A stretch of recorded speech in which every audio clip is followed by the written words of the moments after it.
ಕೋಲಾರದಲ್ಲಿ ಮಗಳನ್ನ ಕೊಂದು ತಂದೆ ಕೂಡ ಆತ್ಮಹತ್ಯೆಗೆ ಶರಣಾಗಿರುವಂತಹ ಘಟನೆ ಸದ್ಯ ವರದಿಯಾಗ್ತಾ ಇದೆ. ಮುಳಬಾಗಿಲು ತಾಲೂಕಿನ ಮುಡಿಯನೂರು ಅಲ್ಲಿ ನಡೆದಿರುವಂತಹ ಘಟನೆ ಇದು.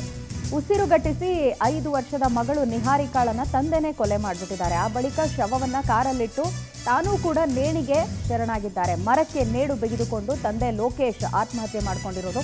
ಇನ್ನು ಇದಕ್ಕೆ ಏನು ರೀಸನ್ ಅಂತ ಹೇಳಿದ್ರೆ, ಪ್ರಾಥಮಿಕವಾಗಿ ಲಭ್ಯ ಆಗ್ತಿರೋ ಮಾಹಿತಿ ಪ್ರಕಾರ ಇವ್ರದ್ದು ಕೌಟುಂಬಿಕ ಕಲಹ ಇತ್ತಂತೆ. ಗಂಡ ಹೆಂಡತಿದೇನೋ ಸಮಸ್ಯೆ. ಆ ಕೌಟುಂಬಿಕ ಕಲಹದ ಹಿನ್ನೆಲೆಯಲ್ಲಿ ಮನೆಯಿಂದ ಪತ್ನಿ ಕಾಣೆಯಾಗಿದ್ದಾಳೆ. ನವ್ಯಶ್ರೀ ಪತ್ನಿ. ಆಕೆ ಕಾಣೆಯಾದಂಥ ಹಿನ್ನೆಲೆಯಲ್ಲಿ ಮನನೊಂದು ಪತಿ ಲೋಕೇಶ್ ಆತ್ಮಹತ್ಯೆ ಹಾದಿಯನ್ನ ಹಿಡಿದಿರೋದು. ಅದರ ಜೊತೆಗೆ ಮಗಳನ್ನ ಇನ್ಯಾಕೆ ಬಿಡಬೇಕು ಅಂತ ಹೇಳಿ ಆಕೆಯನ್ನು ಕೂಡ ತಾನೇ ಕೊಂದಿದ್ದಾರೆ ಅನ್ನುವಂಥದ್ದು ಗೊತ್ತಾಗ್ತಾ ಇದೆ. ಕೌಟುಂಬಿಕ ಕಲಹವನ್ನ ಸರಿಪಡಿಸ್ಕೊಳ್ಳುವಂಥ ಪ್ರಯತ್ನವನ್ನು ಮಾಡ್ಬೋದಾಗಿತ್ತು. ಬಟ್ ಸ್ಟಿಲ್ ಆ ಪತ್ನಿ ನಾಪತ್ತೆ ಆಗ್ಬಿಟ್ಲು ಅನ್ನುವಂಥ ವಿಚಾರವನ್ನು ಇಟ್ಕೊಂಡೆ ಅವ್ರು ಈ ರೀತಿ ನೇಣಿಗೆ ಶರಣಾಗಿದ್ದಾರೆ ಅಂತ ಹೇಳಿದ್ರೆ ಇದು ಆಬ್ವಿಯಸ್ಲಿ ಒಂದು ತಪ್ಪು ಹೆಜ್ಜೆ.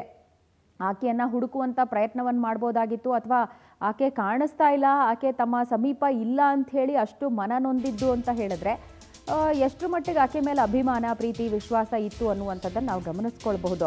ಬಟ್ ಸ್ಟಿಲ್ ಅಷ್ಟು ಸೂಕ್ಷ್ಮ ಜೀವಿಯಾಗಿ ಹೆಂಡತಿ ಕಾಣಿಸ್ತಿಲ್ಲ ಅಂತ ಹೇಳಿನೇ ನೇಣಿಗೆ ಶರಣಾಗ್ತಾರೆ, ಮಗುವನ್ನು ಕೂಡ ಕೊಲ್ತಾರೆ ಅಂತ ಹೇಳಿದ್ರೆ ಅತಿಯಾದಂತಹ ಸೂಕ್ಷ್ಮತೆ ಇದು.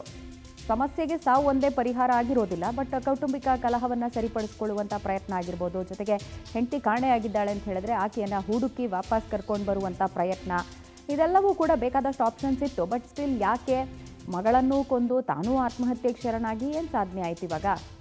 ಈ ರೀತಿಯಾದಂಥ ತೀರ್ಮಾನವನ್ನು ತೆಗೆದುಕೊಳ್ಳುವಂತಹ ಮುಂಚೆ ಆ ಒಂದು ಟೈಮಿಗೆ ಎಮೋಷನ್ ಆಗುತ್ತೆ. ಹೌದು, ನಾವೆಷ್ಟೆಲ್ಲ ಆಸೆ ಕನಸುಗಳನ್ನು ಕಟ್ಕೊಂಡಿರ್ತೀವಿ. ಬಟ್ ಸ್ಟಿಲ್ ಜೀವನ ಹಿಂಗಾಗ್ತಾ ಇದೆ, ನಾವು ಅಂದ್ಕೊಂಡಂತಹ ರೀತಿಯಲ್ಲಿ ಎರಡೂ ಕಡೆಯಿಂದ ಪ್ರೀತಿ, ಪರಸ್ಪರ ಭಾವನೆಗಳು ಸಮರ್ಪಕವಾಗಿ ಸಿಗ್ತಿಲ್ಲ ಅನ್ನುವಾಗ ನೋವಾಗುವಂಥ ಸರ್ವೇ ಸಾಮಾನ್ಯ. ಬಟ್ ಹಾಗಂತ ಆತ್ಮಹತ್ಯೆ ಹಾದಿ ಹಿಡಿಯುವಂಥದ್ದು ಒಂದೇ ಪರಿಹಾರ ಆಗಿರೋದಿಲ್ಲ. ಆ ಒಂದು ನಿಮಿಷದಲ್ಲಿ ಅಂತಹದ್ದೊಂದು ದುಡುಕಿನ ಒಂದು ನಿರ್ಧಾರ ತೆಗೆದುಕೊಂಡ್ರೂ ಕೂಡ ಅದನ್ನು ಮತ್ತೆ ಆ ಒಂದು ಕ್ಷಣ ಕಳೆದು ಹೋದರೆ, ಆ ಒಂದು ಸಮಯ ದಾಟಿದ್ರೆ ಸಾಕು, ಎಲ್ಲ ಸರಿ ಹೋಗುತ್ತೆ ಅನ್ನುವಂಥದ್ದನ್ನು ನಾವು ಕೇಳ್ತಾ ಇರ್ತೀವಿ. ಅದನ್ನು ಅನುಸರಿಸ್ಬೋದಾಗಿತ್ತು. ರೈಟ್, ಈ ಬಗ್ಗೆ ಹೆಚ್ಚಿನ ಡೀಟೇಲ್ಸ್ ಕೊಡೋದಕ್ಕೆ ನಮ್ಮ ಪ್ರತಿನಿಧಿ ಶ್ರೀನಿವಾಸ್ ನಮ್ಮೊಂದಿಗೆ ದೂರವಾಣಿ ಸಂಪರ್ಕಕ್ಕೆ ಸಿಗ್ತಿದ್ದಾರೆ. ಶ್ರೀನಿವಾಸ್, ಹೆಂಡತಿ ಕಾಣಿಸ್ತಿಲ್ಲ ಅಂತ ಹೇಳಿನೇ ಮಗಳನ್ನು ಕೊಂದು ತಾನು ಆತ್ಮಹತ್ಯೆಗೆ ಶರಣಾಗಿದ್ದಾರೆ ಅಂತ ಪ್ರಾಥಮಿಕವಾಗಿ ಮಾಹಿತಿ ಲಭ್ಯ ಆಗ್ತಾ ಇದೆ. ಬಟ್ ಇಂಥದ್ದೊಂದು ದುಡುಕಿನ ನಿರ್ಧಾರ ಅನಾವಶ್ಯಕ ಆಗಿತ್ತು. ಹೆಂಡತಿ ಮೇಲೆ ಎಷ್ಟು ಪ್ರೀತಿ ಇದೆ ಅಂತ ಸಾಬೀತುಪಡಿಸೋಕೆ ಹೋಗಿ ಈ ರೀತಿ ಮಾಡಿದ್ರ? ಘಟನೆ ಬಗ್ಗೆ ಸದ್ಯಕ್ಕೆ ಏನು ಡೀಟೇಲ್ಸ್ ಲಭ್ಯ ಆಗ್ತಾ ಇದೆ?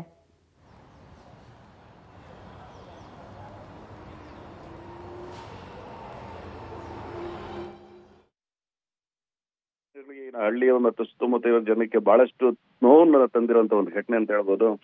ತಂದೆ ಆಗಿದ್ದಂತ ಏನು ಈತ ಲೋಕೇಶ್ ಇದ್ದಾನೆ, ಆತ ಕೂಡ ದುಡುಕಿನ ನಿರ್ಧಾರ ತಗೊಂಡಿದ್ದಾನೆ ಅಂತ ಬಹಳಷ್ಟು ಜನ ಮಾತಾಡ್ತಿದ್ದಾರೆ. ಮಗಳು ಸುಮಾರು 5 ವರ್ಷದ ನಿಹಾರಿಕಾಳನ್ನ ತಾನೇ ಕೊಂದು ಆ ಕಾರಲ್ಲಿ ಆ ಶವನಿಟ್ಟು ನೇಣಿಗೆ ಶರಣಾಗಿರೋ ತಂದೆ ಈತ.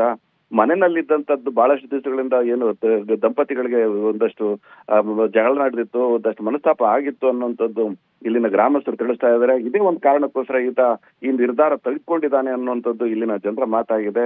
ಆದ್ರೆ ಈ ತರದ್ದು ಒಂದು ನಿರ್ಧಾರ ತೆಗೆದುಕೊಳ್ಳಕ್ ಮುಂಚೆ ಇದು ಸಂಬಂಧಪಟ್ಟಂಗೆ ಈ ವಿಚಾರವನ್ನ ಯಾರ ತರ ಚರ್ಚೆ ಮಾಡಿದಾನ, ಅಥವಾ ಈ ವಿಚಾರದಲ್ಲಿ ಏನಾದ್ರೂ ಗಂಡ ಹೆಂಡತಿ ಈ ದಾಂಪತ್ಯದಲ್ಲಿ ಇರುವಂತ ವಿರಸನ ಒಂದ್ ಮಾಡೋದಕ್ಕೆ ಊರವರೆಲ್ಲ ಪ್ರಯತ್ನ ಪಟ್ಟಿದ್ದಾರೆ, ಸಂಬಂಧಿಕರು ಪ್ರಯತ್ನ ಪಟ್ಟಿದ್ದಾರೆ. ಆದ್ರೆ ಇದು ಒಂದು ಹಂತಕ್ಕೆ ಇದು ಪೆಂಡಿಂಗ್ ಆಗೋಗಿತ್ತು, ಮುಂದೂಡ್ಲಪಟ್ಟಿತ್ತು. ಹಾಗಾಗಿ ಈತ ಅವಸರದಲ್ಲಿ ಈ ನಿರ್ಧಾರ ತೆಗೆದುಕೊಂಡಿದ್ದಾನೆ ಅಂತದ್ದು ಇಲ್ಲಿನ ಬಹಳಷ್ಟು ಜನ ಮಾತಾಗಿದೆ.